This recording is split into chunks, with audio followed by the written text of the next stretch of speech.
સુરેન્દ્રનગર સંચાલિત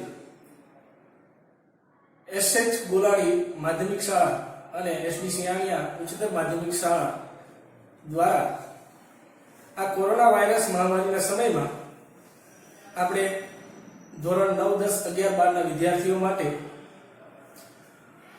ઓનલાઈન શિક્ષણના પ્રયત્ન શરૂ કર્યા છે। એના માટે એક YouTube ચેનલ શરૂ કરવામાં આવી છે અને આ YouTube ચેનલ દ્વારા આપ સૌ ઘરે બેઠા જ ઓનલાઈન શિક્ષણ મેળવી શકશો।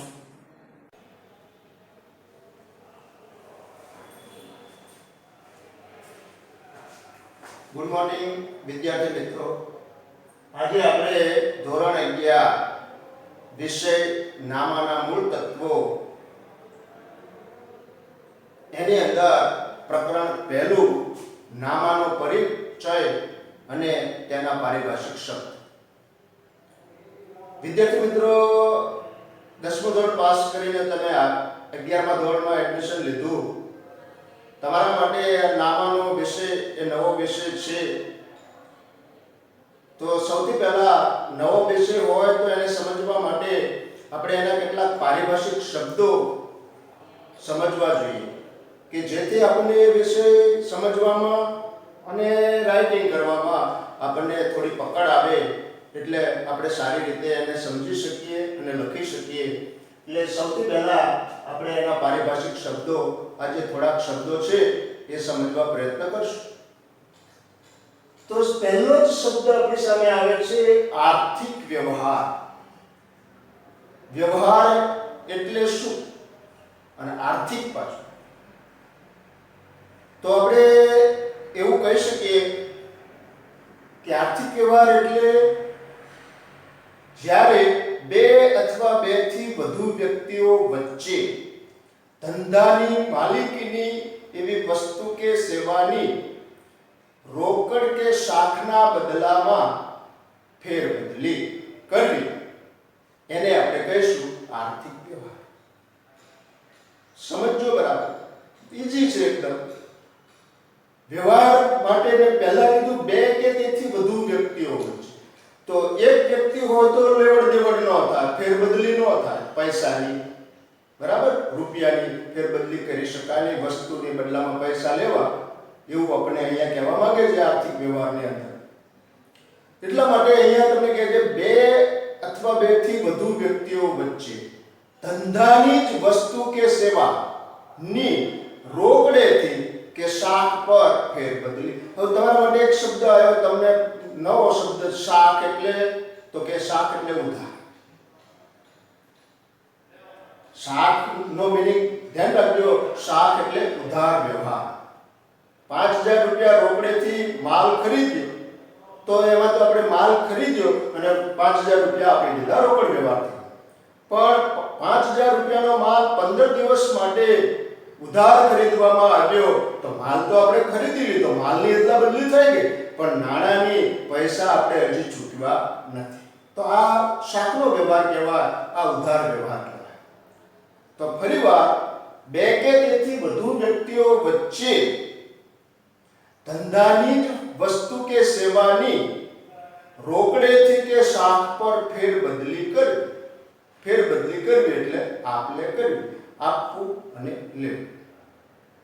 હવે તમને પ્રશ્ન થશે કે સાહેબ તમે રોકડેથી તો બરાબર કે નાણાં લીધા, વસ્તુ આપી, પણ શાખ પર તો એમાં તો આપણે વસ્તુ આપી પણ પૈસા તો લેતા નથી, ઉધાર માલ વેચ્યો, પણ ઉધાર વ્યવહાર છે એને પણ આપણે આર્થિક વ્યવહાર જ કહીશું, કારણ એના જે નાણાં બાકી રાખ્યા એ ભવિષ્યની કોઈ ચોક્કસ મુદતે આપણને મળવાના જ છે, અને માટે એને આર્થિક વ્યવહારમાં ગણી લેવામાં આવે।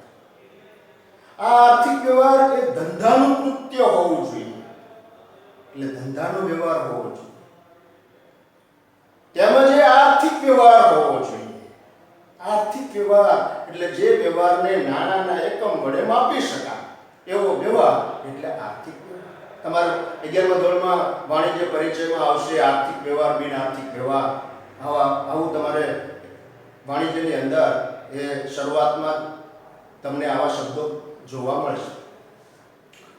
તો આપણે વાત કરી કે ધંધાનું જ કૃત્ય હોવું જોઈએ, એ આર્થિક વ્યવહાર જ હોવો જોઈએ. આર્થિક વ્યવહાર એટલે નાણાંના એકમ વડે માપી શકાય એવો વ્યવહાર હોવો જોઈએ. તો વ્યવહારમાં આપણે કીધું રોકડ આર્થિક વ્યવહાર, 5000 રૂપિયાનો માલ રોકડેથી ખરીદી, રોકડ આર્થિક વ્યવહાર. 5000 રૂપિયાનો માલ 15 દિવસની મુદત માટે ઉધાર ખરીદવામાં આવ્યો તો ઉધાર આર્થિક વ્યવહાર બને છે. પણ ઇન શોર્ટ બંનેને આર્થિક વ્યવહાર જ કહેવામાં આવશે. ઉધાર છે છતાં એના નાના ભવિષ્યની કોઈ ચોક્કસ મુદતે તે આપણને મળી જ જવાના છે જે ઉધાર વેચાણ કરે. ત્યાર પછી બીજો પારિભાષિક શબ્દ આવશે ઘટના. એને બનાવ પણ કહેવામાં આવે. તો ઘટના ક્યારે બને, બનાવ ક્યારે બને? વ્યવહાર થાય ત્યારે. કોઈ વ્યવહાર થાય ત્યારે ઘટના બને, ત્યારે બનાવ બને. સિમ્પલ ઉદાહરણ આપું તમને કે રોડ ઉપર અકસ્માત થયો, આ ઘટના બની, આ બનાવ બની. એ ક્યારે બને? તો કે વ્યવહાર, બે વાહનનું આવવું જવું અને ટકરાવ, આ વ્યવહાર થયો. તો આપણે કહીશું ઘટના એટલે શું? તો કે કોઈ પણ વ્યવહારના પરિણામ સ્વરૂપે ઊભી થતી પરિસ્થિતિ, એને આપણે કહીશું ઘટના. હવે આપણે તો અહીંયા કોમર્સની ભાષામાં, નામાની ભાષામાં ઉદાહરણ આપવું પડે. રોડ ઉપર અકસ્માતનું ઉદાહરણ એ વ્યાજબી ન કહેવાય. આ તો તમને વધારે રસ પડે, સમજા એટલા માટે મેં ઉદાહરણ આપ્યું. કોઈ પણ ધંધાકીય વ્યવહારના પરિણામ સ્વરૂપે ઊભી થતી પરિસ્થિતિ એટલે ઘટના, એટલે કે બને. દાખલા તરીકે હું એક ઉદાહરણ આપું કે અને 5000 રૂપિયાનો માલ વેચ્યો, અને 5000 રૂપિયાનો માલ વેચ્યો જે આપણે 4000 રૂપિયામાં 500 રૂપિયા મજૂરી ખર્ચ સાથે ખરીદ્યો હતો. અને 5000 રૂપિયાનો માલ વેચ્યો જે આપણે 4000 રૂપિયામાં 500 રૂપિયા મજૂરી ખર્ચ સાથે ખરીદ્યો હતો. તો સર અહીંયા તમે ધ્યાન આપજો કે માલ 5000 રૂપિયામાં વેચ્યો, આ વ્યવહાર થયો, કૃત્ય થયું, ધંધાકીય કૃત્ય થયું. પણ આ માલ આપણે 4000 માં ખરીદ્યો હતો, આ પણ ધંધાકીય કૃત્ય થયું, એટલે વ્યવહાર થયો. 500 રૂપિયા મજૂરી ચૂકવી હતી, આ પણ વ્યવહાર થયો. પણ એનાથી તમે જોઈશો કે તમને 500 રૂપિયા વધ્યા, આ નફો થયો, આ પરિણામ મળ્યું, આ પરિસ્થિતિનું નિર્માણ થયું. 500 રૂપિયા તમારી પાસે ખીચામાં પ્લસ છે, ગલ્લામાં પ્લસ બોલ્યા તો એ નફો થયો. આને આપણે બનાવ કહીશું, આને આપણે ઘટના કહીશું. તો વ્યવહાર એ આંતરિક પરિસ્થિતિ છે. વ્યવહાર એ ધંધાકીય કૃત્ય છે, ધંધાએ કરેલું કૃત્ય છે. પણ એમાંથી જે પરિસ્થિતિ નિર્માણ પામે છે એને આપણે કહીશું ઘટના. અહીંયા નફો મળ્યો એ ઘટના છે. માલ વેચ્યો 5000 માં, ખરીદ્યો તો 4000 ને 500 રૂપિયા મજૂરી ચૂકવી હતી, આ પણ વ્યવહારો હતા. પણ એ વ્યવહારોના પરિણામ સ્વરૂપે આપણને જોવા મળ્યું કે 500 રૂપિયા આપણી પાસે સરપ્લસ બોલે છે, વધારે છે, એ આપણો નફો છે, આ ઘટના છે. ત્યાર પછી આપણે જોઈશું આગળનો પારિભાષિક શબ્દ જવાબદારી, જેને આપણે કહીશું બીજો શબ્દ દેવું.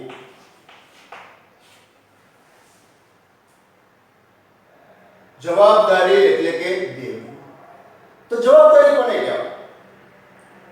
તો કે વ્યાપારી દ્વારા જ્યારે ઉધાર માલ ખરીદવામાં આવે ત્યારે તેના બદલામાં ચૂકવવા પાત્ર થતી રકમ, જવાબદારી જોજો બરાબર, જ્યારે વેપારી દ્વારા ઉધાર માલ ખરીદવામાં આવે ત્યારે તેના બદલામાં ચૂકવવા પાત્ર થતી રકમ તેમજ વ્યાપારીએ ઉછીના નાણાં મેળવ્યા હોય, દાખલા તરીકે મિત્ર પાસેથી કે બેંક પાસેથી લોન લીધી હોય, એટલે કે ઉછીના નાણાં મેળવ્યા હોય, તો તેની જે કઈ રકમ ચૂકવવા પાત્ર બનશે એને જવાબદારી કહીશું, એને દેવું કહીશું. તો ફરીવાર, વ્યાપારી દ્વારા ઉધાર માલ ખરીદવામાં આવે તો તેના બદલામાં ચૂકવવા પાત્ર થતી રકમ તેમજ વેપારીએ જો ઉછીના નાણાં મેળવ્યા હોય તો એની પણ ચૂકવવા પાત્ર થતી રકમને આપણે જવાબદારી તરીકે ઓળખશું. આ જવાબદારી એ ચૂકવવા પાત્ર દેવા બને છે. ભવિષ્યની કોઈ ચોક્કસ મુદતે આપણે ચૂકવશું. જ્યાં સુધી ન ચૂકવીએ ત્યાં સુધી આપણા ધંધાનું દેવું બોલાશે, આપણા ધંધાની જવાબદારી બોલાશે.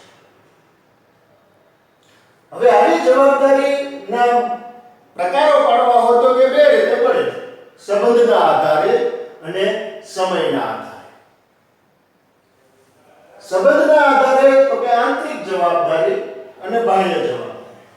સમયના આધારે તો કે ચાલુ જવાબદારી, બિન ચાલુ જવાબદારી. અહીંયા વાત જોઈએ, આંતરિક જવાબદારી કોને કહેવાય?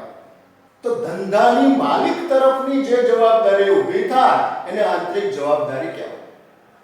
ધંધો શરૂ કરવા માટે ધંધાનો માલિક ધંધામાં નાણાં લાવશે ત્યારથી ધંધાની માલિક તરફની આંતરિક જવાબદારી ઊભી થઈ ગઈ.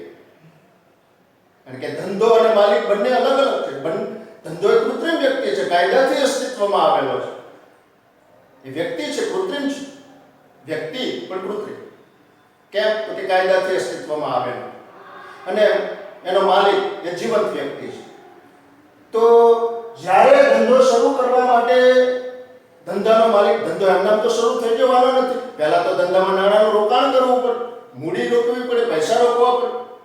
તો એમ કે જ્યારે ધંધાની શરૂઆત થાય અને માલિક એ ધંધામાં રોકડા કે અન્ય રીતે નાણાંનું રોકાણ કરે ત્યારે તરત જ ધંધાની માલિક તરફની જવાબદારી ઊભી થઈ જાય.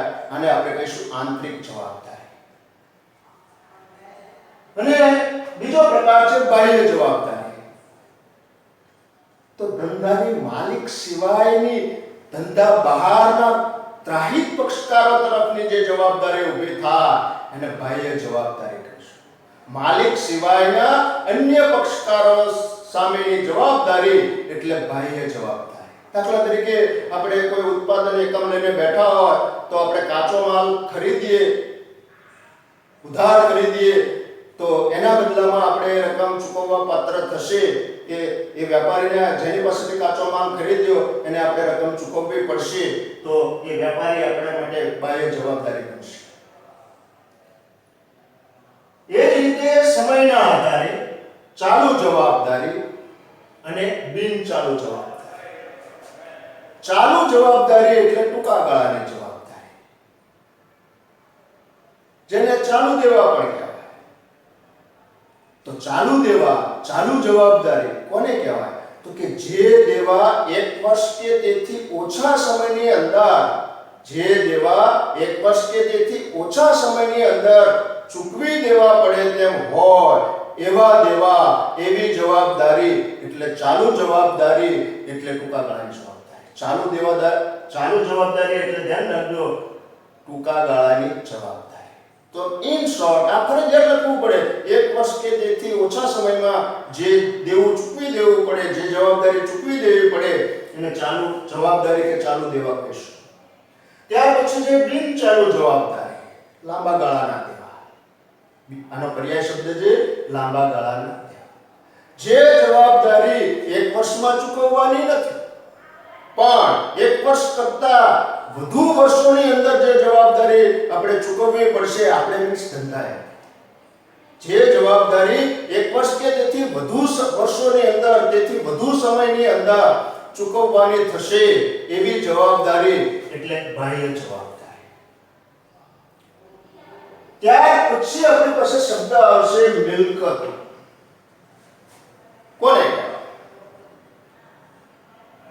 તો કે એવી કોઈ પણ વસ્તુ કે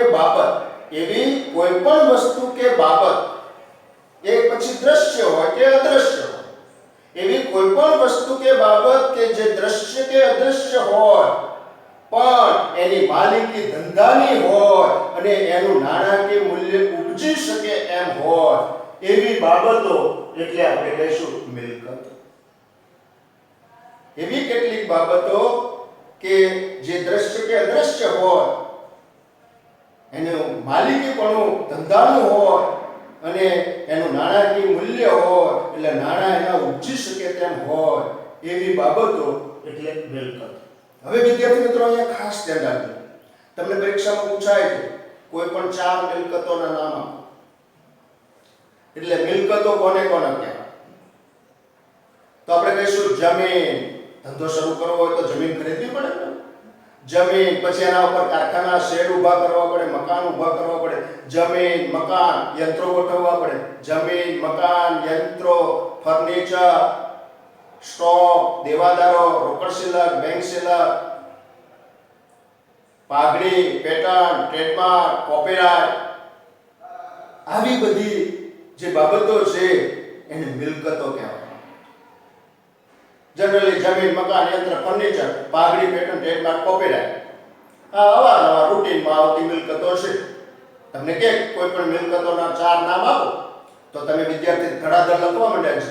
જમીન, મકાન, યંત્ર, ફર્નિચર, પાઘડી, પેટર્ન, ટ્રેડમાર્ક, કોપીરાઇટ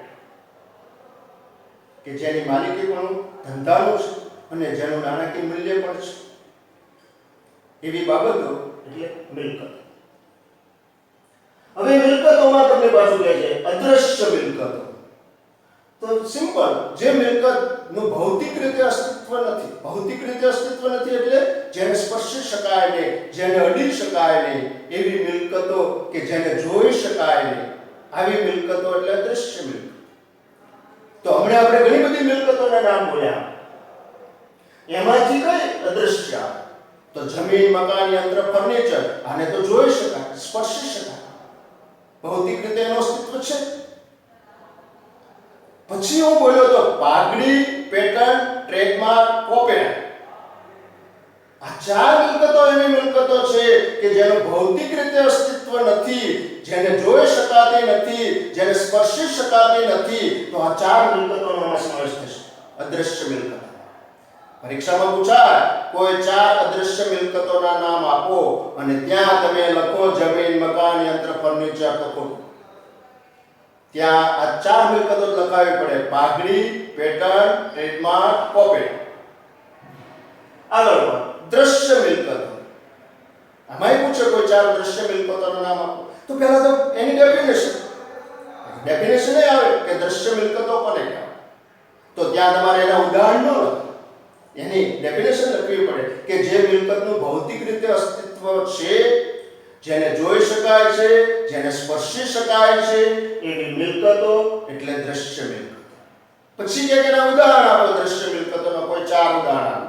તો વિદ્યાર્થી મિત્રો આપણે કહેવું પડે જમીન, મકાન, યંત્ર, ફર્નિચર. જોજો એને જોઈ શકાય, સ્પર્શી શકાય, એનું ભૌતિક રીતે અસ્તિત્વ છે તો એ દ્રશ્ય મિલકતોના ઉદાહરણ. ત્યાર પછી આપણે જોઈશું ચાલુ મિલકતો. જે મિલકતોનું વારંવાર નાણાંમાં રૂપાંતર થતું હોય, રોકડમાં રૂપાંતર થઈ જતું હોય એવી મિલકતો જે ટૂંકા ગાળાની મિલકતો છે કે જેનું વારંવાર નાણાંમાં રૂપાંતર કરી શકાય, રોકડમાં રૂપાંતર કરી શકાતું હોય એવી મિલકતો એટલે ટૂંકમાં જે મિલકતોમાં નાણાં 1 વર્ષ માટે જ રોકાયેલા હોય એવી મિલકતો એટલે ચાલુ મિલકત. તો એના પણ ઉદાહરણો ધ્યાન રાખવા પડે આપણે. રોકડ શિલ્લક એટલે આપણે તિજોરીમાં પૈસા પડ્યા, રૂપિયા પડ્યા, ખીચામાં પડ્યા. બેંક શિલ્લક, આપણા ખાતામાં બેંકમાં પડેલા આપણા નાણાં એને બેંક શિલ્લક કહેવાય. તો રોકડ શિલ્લક, બેંક શિલ્લક, સ્ટોક, દેવાદારો, લેણી હુંડી, મળવાની બાકી આવકો વગેરે બાબતોને ચાલુ મિલકતો તરીકે ઓળખવામાં આવે છે. ત્યાર પછીનો શબ્દ છે આપણી પાસે બિન ચાલુ મિલકતો. સ્થિર મિલકતો કહેવાય. બીજો શબ્દ કયો છે? સ્થિર. જે ચાલુ નથી, જેનું વારંવાર રોકડમાં રૂપાંતર થતું નથી, નાણાંમાં રૂપાંતર થતું નથી. એટલે જે મિલકતોમાં ધંધાના નાણાંનું રોકાણ વર્ષો સુધી થઈ રહેતું હોય, જે મિલકતોમાં ધંધાના નાણાંનું રોકાણ વર્ષો સુધી થઈ જતું હોય એવી મિલકત એટલે સ્થિર મિલકત, બિનચાલુ મિલકત. તમને કે બિનચાલુ મિલકતના ઉદાહરણ આપો તો એના ઉદાહરણ છે જમીન, મકાન, યંત્ર, ફર્નિચર. જોજો તમે, એક વખત કોઈ કારખાનું શરૂ કરવામાં આવે તો એકવાર જમીન ખરીદવાની હોય અને કારખાનાનું અસ્તિત્વ રહે ત્યાં સુધી એમાં નાણાંનું રોકાણ થઈ રહેશે. તો લાંબા સમય સુધી, વર્ષો સુધી ધંધાના નાણાંનું રોકાણ જે મિલકતોની અંદર થશે એ સ્થિર મિલકતો છે, એ બિનચાલુ મિલકતો છે. તો ઉદાહરણો ધ્યાન રાખતા જજો વિદ્યાર્થી મિત્રો. મિલકતોના ઉદાહરણ, અદ્રશ્ય મિલકતોના ઉદાહરણો, દ્રશ્ય મિલકતોના ઉદાહરણો, ચાલુ મિલકતોના ઉદાહરણો, બિનચાલુ મિલકતોના ઉદાહરણો, વાસ્તવિક મિલકતો. આપણે બધી બોલ્યા જમીન, મકાન, યંત્ર, ફર્નિચર, એ બધી વાસ્તવિક મિલકત, જેનું મૂલ્ય ઉપજી શકે, જેનું નાણાંમાં રૂપાંતર થઈ શકે, જેનું મૂલ્ય છે એવી મિલકતો એટલે વાસ્તવિક મિલકત. અવાસ્તવિક મિલકતો એવી મિલકત કે જેનું ભૌતિક રીતે અસ્તિત્વ નથી, જેનું ઉપજ મૂલ્ય શૂન્ય છે, જે બિન પુનરાવર્તિત ખર્ચ છે. આ ખર્ચનો લાભ ધંધાને 1 વર્ષ કરતા વધુ સમય સુધી મળતો હોવાથી એ વધારે વર્ષોમાં એને માંડી વાળવામાં આવે છે. માંડી વાળવામાં આવે એટલે સરભર કરવામાં આવે છે. એવી મિલકતો એટલે અવાસ્તવિક મિલકતો. ધ્યાન રાખજો વિદ્યાર્થી મિત્રો, અવાસ્તવિક મિલકતોના 3 ઉદાહરણ આપો તો 3 જ ઉદાહરણ છે: ડિબેન્ચર બહાર પાડવાનો ખર્ચ, ડિબેન્ચર વટાવ અને પ્રાથમિક ખર્ચા. આ અવાસ્તવિક મિલકતોના ઉદાહરણો છે. પરીક્ષામાં પૂછાય છે અવાસ્તવિક મિલકતોના 3 ઉદાહરણો. તો વિદ્યાર્થી મિત્રો કહેવું પડે ડિબેન્ચર બહાર, એક પ્રકારની જામીનગીરી છે ડિબેન્ચર, આગળ તમારે આવશે ભણવાનું. ડિબેન્ચર બહાર પાડવાનો ખર્ચ, ડિબેન્ચર વટાવ અને ધંધો શરૂ કરતી વખતે જે કંઈ પ્રાથમિક ખર્ચા કરવામાં આવે એ પ્રાથમિક ખર્ચા. આનો લાભ ધંધાને વર્ષો સુધી મળવાનો છે. એક વખત જ ખર્ચ કરવાનો, પણ એનો લાભ વર્ષો સુધી મળવાનો. માટે એકવાર ખર્ચ કર્યો, લાભ વર્ષો સુધી મળવાનો છે એટલે એની મિલકત કહેવાય. પણ એ જોઈ શકાતી નથી, એ દ્રશ્ય નથી, ભૌતિક રીતે એનું અસ્તિત્વ છે નહીં. ત્યાર પછીનો શબ્દ આપણી પાસે આવશે નફો. તો કે નફો એટલે મહેસૂલી આવકોમાંથી મહેસૂલી જાવકો બાદ કરતા મળતી રકમ એટલે નફો. મહેસૂલી આવક, અને દાખલા તરીકે આપણે કહીશું વ્યાજ મળ્યું, કમિશન મળ્યું, ભાડું મળ્યું, બરાબર, ડિવિડન્ડ મળ્યું, ધંધામાં માલનું આપણે વેચાણ કર્યું, આ બધી આ મહેસૂલી આવક છે. આ મહેસૂલી આવકોમાંથી મહેસૂલી ખર્ચાઓ બાદ કરતા બાકી વધતી રકમ જેને નફા તરીકે ઓળખવામાં આવશે. ત્યાર પછીનો શબ્દ આપણી સામે આવશે નુકસાન. નુકસાન કોને કહેવાય? તો આનાથી ઉલટું, મહેસૂલી જાવકોમાંથી મહેસૂલી આવકો બાદ કરતા મળતી રકમ એટલે નુકસાન. મહેસૂલી જાવક અહીંયા વધારે હશે અને મહેસૂલી આવકો કેવી હશે? ઓછી હશે. ટૂંકમાં જાવકમાંથી આવક બાદ કરતા. એ આવું ત્યારે જ કરી શકીએ કે જ્યારે જાવકો વધારે હોય. એની રકમ કેવી હોય? મોટી હોય. કોના કરતા? આવકો કરતા. એટલે હું કહું છું જાવકોમાંથી આવકો બાદ કરતા પાછળ વધતી રકમ જેને આપણે નુકસાન કહીશું. તો માત્ર આ જ નુકસાન હોય એવું નથી, આ સિવાયના પણ ધંધામાં નુકસાન હોય. વગર વ્યવહાર ન કર્યો હોય છતાં પણ નુકસાન ધંધાને લાગતું હોય, ઉદ્ભવતું હોય. એ કેવા નુકસાન કે વ્યવહાર જ નથી કર્યો અને છતાં નુકસાન. તો હું તમને બતાવું, કે આપણા ધંધાના ગોડાઉનમાં આગ લાગે અને આગથી માલ નુકસાન બળી જાય, નુકસાન, માલ ચોરાય જવું, માલનું ચોરાય જવું, માલ ડૂબી જવો, રોડ ઉપર અકસ્માત થાય અને માલનો નાશ પામવો. તો અકસ્માતથી માલનો નાશ પામવું, માલ ચોરાઈ જવો, માલ પલળી જવો, માલ બળી જવો વગેરેથી માલિકે જે સહન કરવો પડશે એના માટે નુકસાન કહેવાય છે. ત્યાર પછી આપણે જોઈશું આગળનો શબ્દ છે આવકો. આવકો કોને કહેવાય? તો કે ધંધો જે કઈ વ્યવહાર કરે અને વ્યવહારના પરિણામ સ્વરૂપે જે નાના ધંધાને મળશે, એટલે કે ધંધાકીય વ્યવહારના અંતે, ધંધાકીય વ્યવહારના પરિણામ સ્વરૂપે ધંધાને જે નાણા મળે છે તેને આવક કહેવામાં આવે છે. આવી આવકો નિયમિત સ્વરૂપની હોય અને અનિયમિત સ્વરૂપની હોય. જે આવકો રોજબરોજ નિયમિત રીતે મળતી રહેતી હોય એ નિયમિત સ્વરૂપની આવક મહેસૂલી આવક. રોજબરોજ દાખલા તરીકે રોજ કમિશન મળે, વ્યાજ મળે, વટાવ મળે, માલનું વેચાણ કરવામાં આવે, તો આવા બધા વ્યવહારોના કારણે જે નાણાં માલિકને મળે છે એ નિયમિત સ્વરૂપની આવકો થાય. અનિયમિત આવક તો જે આવક રોજે રોજ મળતી નથી. દાખલા તરીકે ધંધા પાસે જૂનું ફર્નિચર પડ્યું હોય, જૂનું યંત્ર પડ્યું હોય અને વેચી દેવામાં આવે તો આ રોજ રોજ કઈ વેચવા જવાનું ને, એ ક્યારેક ઊભો થતો વ્યવહાર છે. તો જે આવકો નિયમિત સ્વરૂપે મળતી નથી પણ ક્યારેક જ વ્યવહાર આવો ભાગ્યે થાય, 2-3 વર્ષે, એકાદ વર્ષે, તો આપણે એ આવકો એ અનિયમિત પ્રકારની, અનિયમિત સ્વરૂપની આવકો એમ આપણે કહીશું. વિદ્યાર્થી મિત્રો, નેક્સ્ટ ટાઈમમાં આપણે આગળ બીજા કેટલાક વધારે પારિભાષિક શબ્દો સમજવા માટે પ્રયત્ન કરશું. Thank you.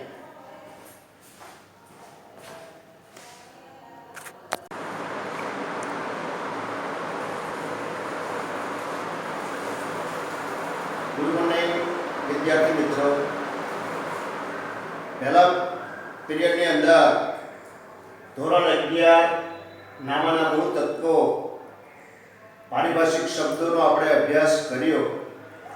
આજે આપણે આગળ બીજા કેટલાક વધારે પારિભાષિક શબ્દો સમજવા માટે પ્રયત્ન કરશું.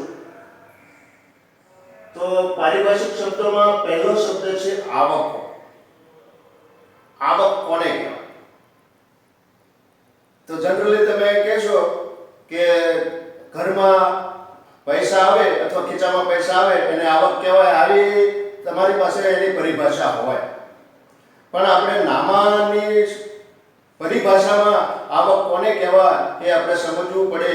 તો કે ધંધા દ્વારા જે કંઈ વ્યવહાર કરવામાં આવે અને પરિણામ સ્વરૂપે જે નાણાં પ્રાપ્ત થશે તેને આવક કહેવામાં આવે. ધંધા દ્વારા જે કંઈ વ્યવહારો થાય એ વ્યવહારોના પરિણામ સ્વરૂપે જે કંઈ નાણાં ધંધાને મળશે એને ધંધો બોલશે, એને આવક થઈ એમ કહેવાય. આવી આવકો એ નિયમિત પ્રકારની હોય અને અનિયમિત પ્રકારની પણ હોય. દાખલા તરીકે કમિશન મળ્યું, વ્યાજ મળ્યું, માલનું વેચાણ કર્યું, રોકડેથી કર્યું કે શાક પર કર્યું, તો એ નિયમિત પ્રકારની આવકો છે. માલનું શાક ઉપર વેચાણ કરીએ છીએ એટલે કે ઉધાર વેચાણ કરીએ છીએ, તો તમે કહેશો કે સાહેબ અહીંયા ક્યાં આવક છે?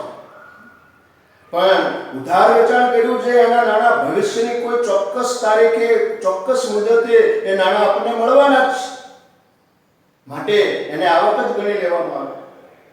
તો આપણે આવકમાં વાત કરી કે આવકના સામાન્ય રીતે 2 પ્રકાર પડાય, નિયમિત આવકો અને અનિયમિત આવકો. તો જે આવકો વારંવાર વર્ષ દરમિયાન મળતી જ રહેતી હોય એ નિયમિત પ્રકારની આવકો છે. દાખલા તરીકે કમિશન મળ્યું, વટાવ મળ્યો, ભાડું મળ્યું, અથવા માલનો રોકડેથી કે ઉધાર વેચાણ કર્યું, તો નિયમિત આવક. અને અનિયમિત આવક, કેટલીક આવકો છે એ વારંવાર ધંધાને મળતી નથી, એટલે કે એના નાણાં મળતા હોતા નથી.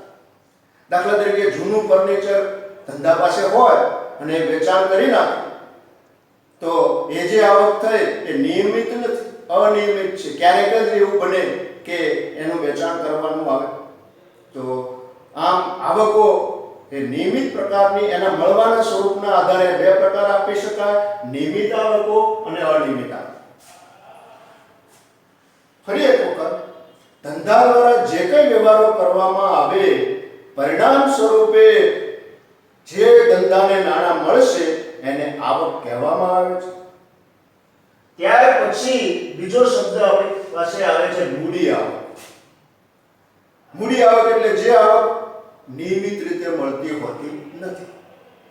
જે આવકો નિયમિત રીતે નિયમિત એટલે વારંવાર મળવું. તો જે આવકો નિયમિત રીતે મળતી નથી એવી આવકો એટલે મૂડી આવકો. દાખલા તરીકે ઉદાહરણ આપવું હોય તો કે ધંધા પાસે કોઈ જૂની ફર્નિચર કે કોઈ વસ્તુ હોય, મિલકત હોય, એ વેચી દેવામાં આવે તો એવી આવક, એનાથી જે નાણાં મળશે એવી આવક એટલે મૂડી આવક. ત્યાર પછીનો શબ્દ આવશે મહેસૂલી આવક.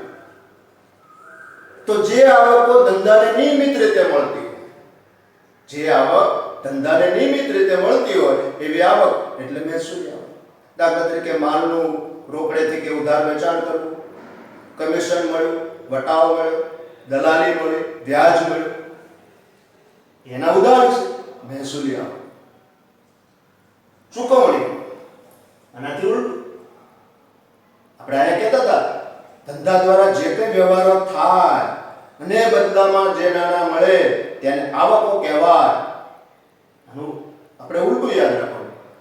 ધંધા દ્વારા જે કંઈ વ્યવહારો થાય અને વ્યવહારના પરિણામ સ્વરૂપે જે કંઈ નાણાં આપણે ચૂકવશું એને ચૂકવણીઓ તરીકે ઓળખવામાં આવે છે.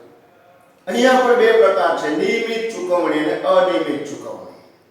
નિયમિત ચૂકવણી એટલે મહેસૂલી ચૂકવણીઓ કહેશું, એટલે કે મહેસૂલી ચૂકવણી એટલે ખર્ચ, અને અનિયમિત એટલે મૂડી ખર્ચ. તો અહીંયા પણ આપણે ચૂકવણીના આધારે બે પ્રકાર કહીશું, નિયમિત ચૂકવણી અને અનિયમિત ચૂકવણી. ત્યાર પછી મૂડી ખર્ચા. જે ખર્ચા નિયમિત રીતે કરવામાં આવતા નથી એવા ખર્ચા એટલે મૂડી ખર્ચ. મહેસૂલી ખર્ચા, જે ખર્ચા નિયમિત રીતે કરવામાં આવે, જે ખર્ચા નિયમિત રીતે ધંધો કરશે એવા ખર્ચા એટલે મહેસૂલી ખર્ચ. પ્રસારિત મહેસૂલી ખર્ચા કોને કહેવાય તો કે અવાસ્તવિક મિલકતો એને પ્રસારિત મહેસૂલી ખર્ચા તરીકે ઓળખવામાં આવશે. ત્યાર પછીનો શબ્દ છે ખર્ચ. ખર્ચ કોને કહેવાય તો કે જે ખર્ચનો લાભ ધંધાને 1 વર્ષ માટે જ મળવાનો હોય, જે ખર્ચનો લાભ અથવા એનો ફાયદો ધંધાને 1 વર્ષ માટે જ મળવાનો હોય એવી રકમ એટલે ખર્ચ એમ આપણે કહીશું. ત્યાર પછી ઉપજ કોને કહેવાય તો કે ધંધા દ્વારા માલ કે સેવાનું આપણે વેચાણ કરશું અને એનાથી જે આવક થશે, નાણાં મળશે એને આપણે ઉપજ તરીકે ઓળખશું. ત્યાર પછી આવશે નફો. અહીંયા નફો એટલે મહેસૂલી આવકમાંથી મહેસૂલી ખર્ચા બાદ કરતા જે રકમ મળે એને નફો કહેવામાં આવે. એટલે આને મહેસૂલી નફો જ કહેવાય. મહેસૂલી આવકોમાંથી મહેસૂલી ખર્ચા બાદ કરો તો બાકી વધતી રકમને નફો કહેવાય. એટલે એ નફો મહેસૂલી નફો જ ગણાશે. ત્યાર પછી આપણે કહીશું નુકસાન. તો નુકસાન એટલે શું? આનાથી ઉલટું, મહેસૂલી ખર્ચામાંથી મહેસૂલી આવકો બાદ કરતા મળતી રકમને નુકસાન કહેવામાં આવે. અહીંયા આપણે કીધું મહેસૂલી આવકમાંથી મહેસૂલી ખર્ચા બાદ કરીએ કે આવક કરતા ખર્ચ ઓછો તો એ નફો. અહીંયા ઉલટું, મહેસૂલી ખર્ચામાંથી મહેસૂલી આવકો બાદ કરીએ એટલે ખર્ચા વધુ છે અને આવકો કેવી છે ઓછી, તો જ બાદ કરી શકીએ આપણે. એટલે બોલાય મહેસૂલી ખર્ચામાંથી મહેસૂલી આવકો બાદ કરતા મળતી રકમને નુકસાન કહેવાય છે. આવું નુકસાન એ અન્ય પ્રકારે પણ હોઈ શકે. કોઈ પણ વ્યવહાર કર્યા વગરનું પણ નુકસાન હોઈ શકે, એ પણ નુકસાનના પ્રકારોમાં આપણે સમાવેશ કરવો પડે. દાખલા તરીકે માલ બળી ગયો ગોડાઉનની અંદર તો એ નુકસાન છે. માલ ચોરાઈ ગયો તો નુકસાન છે. માલ વરસાદમાં પલળી ગયો તો એને પણ આપણે નુકસાન કહીશું. કોઈ પણ વ્યવહાર આપણે કર્યો નથી છતાં આપણને એનું નુકસાન લાગે તો વ્યવહાર કર્યા વગરના પણ આવા નુકસાનના પ્રકારો છે. માલનું ચોરાઈ જવું, માલનું બળી જવું, અકસ્માતમાં માલ નાશ પામવો, માલ વરસાદમાં પલળી જવો, એ પણ નુકસાનના અન્ય પ્રકારોમાં એનો સમાવેશ થાય છે. ત્યાર પછી આપણે કહીશું મૂડી નુકસાન. મૂડી નુકસાન કોને કહેવાય? તો કોઈ પણ મિલકત છે એ એની જે કિંમત હોય બજાર એની મૂળ કિંમત કરતા ઓછી કિંમતે આપણે એને વેચી દઈએ, કોઈ પણ મિલકત એની મૂળ કિંમત કરતા ઓછી કિંમતે આપણે વેચી દઈશું તો એને મૂડી નુકસાન કહેવામાં આવે. ત્યાર પછીનો શબ્દ આવશે ખરીદી. તો ખરીદીનો શબ્દ સમજતા પહેલા આપણે એક શબ્દ સમજવો પડે. જે શબ્દ છે માલ. માલ કોને? તો કે કોઈ પણ વ્યાપારી જે ચીજ વસ્તુનું ખરીદ વેચાણ કરતો હોય, કોઈ પણ વ્યાપારી જે ચીજ વસ્તુનું ખરીદ વેચાણ કરતો હોય એને માલ કહેવામાં આવે છે. દાખલા તરીકે કરિયાણાનો વેપારી છે એ કરિયાણું ખરીદે અને ગ્રાહકોને કરિયાણું વેચી દે તે માલ. પણ કરિયાણાના વેપારી પાસે કોમ્પ્યુટર છે, ફ્રીજ છે, ટીવી છે કે ફેન છે, આને માલ કહેવાય નહીં. કેમ? તો કે એની એ ખરીદી કરતો નથી, એનું એ વેચાણ પણ કરતો નથી. તો વારંવાર જે વસ્તુનું ખરીદી થાય અને વારંવાર જેનું વેચાણ થાય એને જ માલ કહેવામાં આવે. તો માલ આપણે અહીંયા શબ્દ જોવાનો છે. ખરીદી એટલે શું? તો કે કોઈ પણ વેપારી છે એ અન્ય વ્યક્તિ પાસેથી વસ્તુ કે સેવા એટલે કે માલ મેળવે એને ખરીદી કહેવામાં આવે. એ રોકડેથી હોય કે શાક પર હોય. તો રોકડેથી કે શાક પર માલ મેળવવો એટલે ખરીદી. ત્યાર પછી વેચાણ. તો કે રોકડેથી કે શાક પર અન્ય વ્યક્તિને માલ આપવો એને વેચાણ તરીકે ઓળખવામાં આવે છે. તો વિદ્યાર્થી મિત્રો, આજે આપણે પારિભાષિક શબ્દો ધોરણ 11 નામના મૂળ તત્વોની અંદર બીજા કેટલાક પારિભાષિક શબ્દો સમજ્યા. અહીંયા આપણે પૂર્ણ કરીએ છીએ. Thank you.